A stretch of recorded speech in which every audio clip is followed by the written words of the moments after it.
Hello, good morning, जोहार। मैं राजू और आप देख रहे हैं 24 झारखंड न्यूज। चलिए जानते हैं झारखंड की आज की 25 मुख्य बड़ी खबरों को। रामगढ़ के बरकाकाना में वंदे भारत ट्रेन पर पथराव को रेलवे ने बताया अफवाह। वंदे भारत ट्रेन का रविवार को भी ट्रायल रन किया गया। ट्रेन पटना से चलकर रांची आई तथा दोबारा वापस रांची से पटना लौट गई। इस ट्रेन का उद्घाटन 27 जून 2023 को रांची स्टेशन से किया जाएगा तथा वंदे भारत ट्रेन आम लोगों की सवारी के लिए 28 जून से उपलब्ध होगा। रविवार को वंदे भारत ट्रेन पर बरकाकाना क्षेत्र में पथराव होने की अफवाह फैल गई है। सोशल मीडिया पर भी खबर वायरल होने लगी है, लेकिन पत्थरबाजी की खबर महज अफवाह थी। वायरल खबर में दिखाया गया कि वंदे भारत का एक शीशा चटका हुआ है। इस संबंध में रेलवे के सहायक सुरक्षा आयुक्त मनोज कुमार श्रीवास्तव से पूछे जाने पर कहा कि ट्रेन पर पथराव नहीं हुआ है, किसी और कारण से केवल एक शीशा चटका है। बरकाकाना के स्टेशन मैनेजर पीके गांगुली ने भी कहा कि वंदे भारत पर बरकाकाना क्षेत्र में पथराव होने की कोई सूचना नहीं है। 2024 में पीएम मोदी के विजय रथ को रोकने की विपक्ष की कवायद हुई तेज। शिमला बैठक से पहले रणनीति बनाने में जुटा जेएमएम। 2024 में प्रधानमंत्री नरेंद्र मोदी के विजय रथ को रोकने की विपक्ष की कवायद तेज हो गई है। बिहार में हुई विपक्षी एकता की पहली बैठक के साथ ही झारखंड में सीटों की दावेदारी पर भी माथापेची तेज हो गई है। सत्तारूढ़ झारखंड मुक्ति मोर्चा झामुमो शिमला में होने वाली गठबंधन दलों की अगली बैठक से पहले लोकसभा सीटों के चयन पर विचार विमर्श में जुट गया है। इसे अंतिम रूप देने के लिए 4 जुलाई को झारखंड मुक्ति मोर्चा की केंद्रीय समिति की विस्तारित बैठक बुलाई गई है। रांची के सोहराय भवन में होने वाली मोर्चा की बैठक में केंद्रीय समिति के सारे सदस्य उपस्थित रहेंगे। इसके अलावा जिला समितियों के अध्यक्ष एवं सचिव को बैठक में बुलाया गया है। आद्रा रेल मंडल के औंदा ग्राम के पास 2 मालगाड़ियों की जोरदार टक्कर होने से कई ट्रेनों को रद्द कर दिया गया है। धनबाद के आद्रा रेल मंडल के औंदा ग्राम के पास 2 मालगाड़ियों की टक्कर हो गई। इस घटना में मालगाड़ी के 12 डिब्बे और इंजन पटरी से उतर गए और उसके पुर्जे टूटकर बिखर गए। घटना के बाद 1 दर्जन से अधिक ट्रेनों को रद्द कर दिया गया है और कई ट्रेनों के मार्ग बदले गए हैं। धनबाद आने वाली बिष्णुपुर धनबाद मेमू सुबह रद्द होने से दोपहर में धनबाद के बांकुड़ा जाने वाली ट्रेन रद्द रही।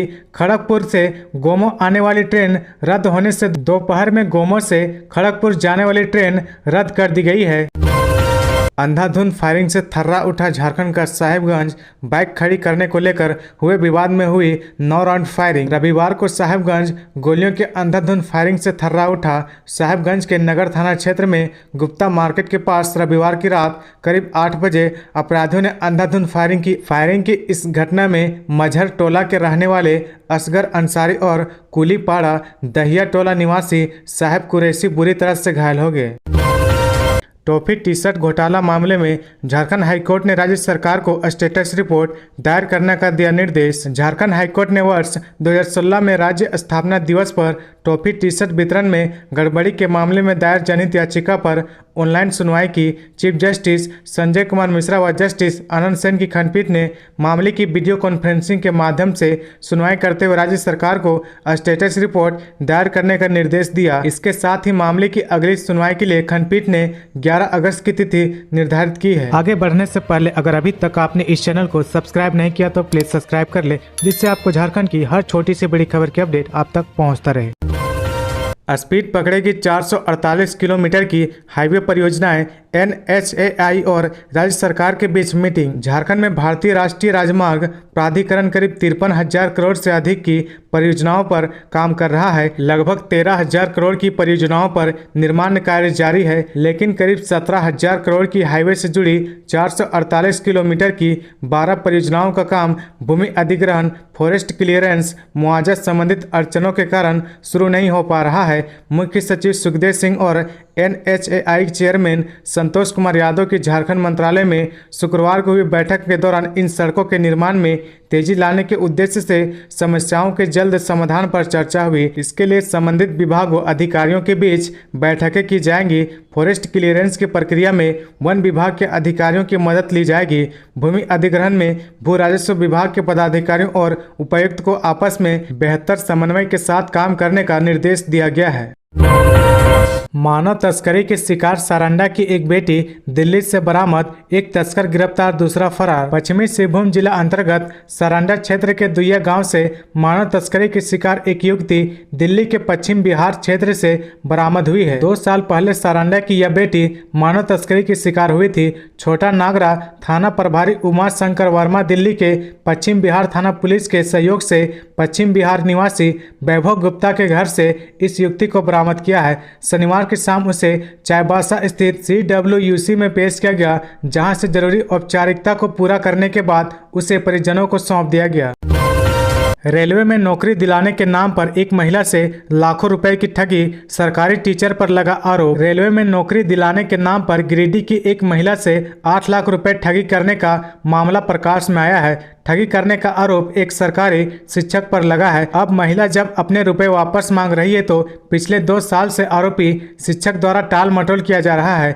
ऐसे में अब महिला ने इस मामले में पुलिस प्रशासन को आवेदन देकर आरोपी शिक्षक के खिलाफ कार्रवाई करने की तैयारी कर रही है। शिक्षक के द्वारा महिला के पुत्र को रेलवे में नौकरी दिलाने के नाम पर अलग अलग किस्तों में कुल 8,50,000 रुपए ठगी की गई है।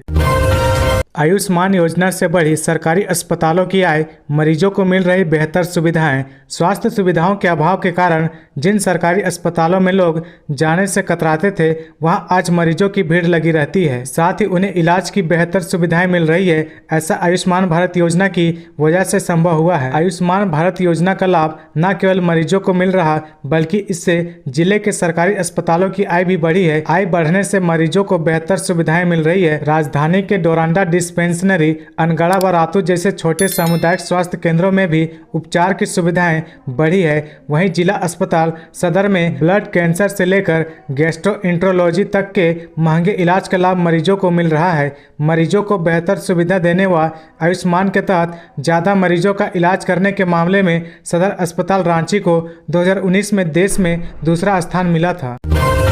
झारखंड के 4,345 ग्राम पंचायत भवनों में बनेंगे डिजिटल सेवा केंद्र। राज्य के ग्रामीण क्षेत्रों में त्रिस्तरीय पंचायती राज संस्थाएं कार्यरत है।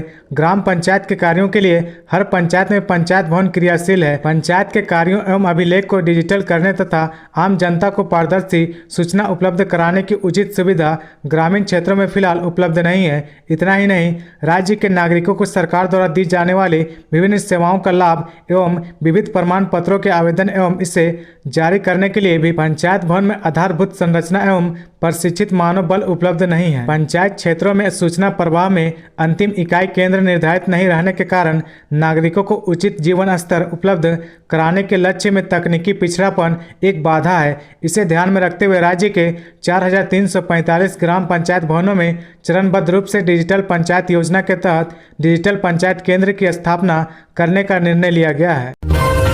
पश्चिमी सिंहभूम के मनोहरपुर में बाइक चोर गिरोह का खुलासा, 3 आरोपी गिरफ्तार।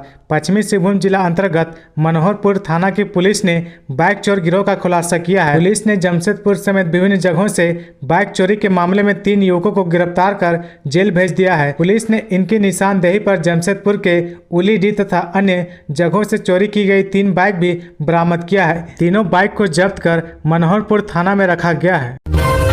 बीजेपी नेता दीपक प्रकाश ने इमरजेंसी को बताया काला कानून, बोले तरक्की की राह पर है देश। स्थानीय अग्रसेन धर्मशाला में भाजपा जिला कमेटी द्वारा जिला स्तरीय प्रबुद्ध नागरिक सम्मेलन का आयोजन किया गया। सम्मेलन में मुख्य अतिथि के रूप में भाजपा प्रदेश अध्यक्ष दीपक प्रकाश उपस्थित थे। उन्होंने कहा कि प्रधानमंत्री नरेंद्र मोदी के नेतृत्व में 9 साल में सेवा, सुशासन और गरीब कल्याण का काम किया गया है। प्रधानमंत्री ने देश को तरक्की की राह पर आगे बढ़ाते हुए मेक इन इंडिया के तहत मेड फॉर ग्लोबल की राह पर अग्रसर किया है। उन्होंने कांग्रेस पार्टी पर हमला बोलते हुए कहा कि देश में 1975 में 25 जून को ही इमरजेंसी लागू करके लोकतंत्र की हत्या की गई थी।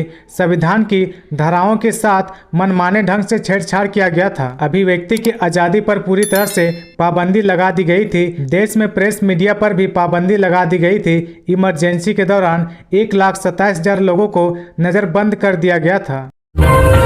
हरियाणा और पटना की एजेंसी श्रावणी मेला में करेगी सफाई। 2.22 करोड़ में हुई डील, स्थानीय लोगों को भी मिलेगा अवसर। विश्व प्रसिद्ध श्रावणी मेले में जम्मू और कश्मीर के अमरनाथ यात्रा में सफाई का काम करने वाली लॉर्ड शिवा एजेंसी और पटना के डायनेमिक एजेंसी को संयुक्त रूप से सफाई कार्य दिया गया है। नगर आयुक्त शैलेंद्र कुमार लाल की अध्यक्षता में हर बिंदुओं पर चर्चा करने के उपरांत टेंडर को फाइनल कर दिया गया है। दोनों एजेंसियों को कुल 2.22 करोड़ रुपए में काम दिया गया है। पश्चिमी सिंहभूम की 66% आबादी आज भी मुफ्त सरकारी अनाज के भरोसे, सक्षम लोग भी उठा रहे योजना का लाभ। वर्तमान में पश्चिमी सिंहभूम जिले की आबादी लगभग 20 लाख है, जिसमें से 66% आबादी सरकारी अनाज योजना का लाभ ले रही है। जिला खाद्य एवं आपूर्ति विभाग पश्चिमी सिंहभूम का आंकड़ा बताता है कि जिले में 13,12,634 लोगों के पास सरकारी राशन दुकान से मुफ्त अनाज लेने का लाल अंत्योदय एवं हरा कार्ड है। प्रत्येक माह जिले के 18 प्रखंड में लगभग 93% अनाज का उठाव होता है। लाल कार्ड धारियों को वर्तमान में सरकार द्वारा एक व्यक्ति पर 4 किलो चावल एवं 1 किलो गेहूं मुफ्त दिया जाता है। अंत्योदय कार्ड धारियों को एक कार्ड पर 35 किलो चावल एवं हरा कार्ड धारियों को एक व्यक्ति पर 5 किलो चावल मुफ्त में दिया जा रहा है। जिले में लाल एवं अंत्योदय कार्ड धारियों की संख्या 12,57,000 और हरा कार्ड धारियों की संख्या 55,411 है। गोड्डा में बीआईटी का कैंपस और मार्गो मुंडा में खुले मॉडल कॉलेज, निशिकांत दुबे ने राज्यपाल से की कई मांगे। गोड्डा में राज्यपाल सीपी राधाकृष्णन से संवाद कर डॉक्टर निशिकांत दुबे से मुलाकात कर मांग पत्र सौंपा। संवाद ने मांग पत्र में कहा कि गोड्डा में तत्कालीन रक्षा मंत्री मनोहर पर्रिकर व रक्षा मंत्री राजनाथ सिंह द्वारा सैनिक स्कूलों की स्वीकृति दी गई है, लेकिन राज्य सरकार द्वारा निर्माण कार्य में सहयोग नहीं किया जा रहा है। इसके लिए राज्य सरकार को सहयोग करने का निर्देश दिया जाए। सांसद ने कहा कि गोड्डा में केंद्र सरकार के फंड से तैयार इंजीनियरिंग व पॉलिटेक्निक कॉलेज हैं। इन कॉलेजों में बीआईटी मेसरा अपना कैंपस शुरू कर सकती है।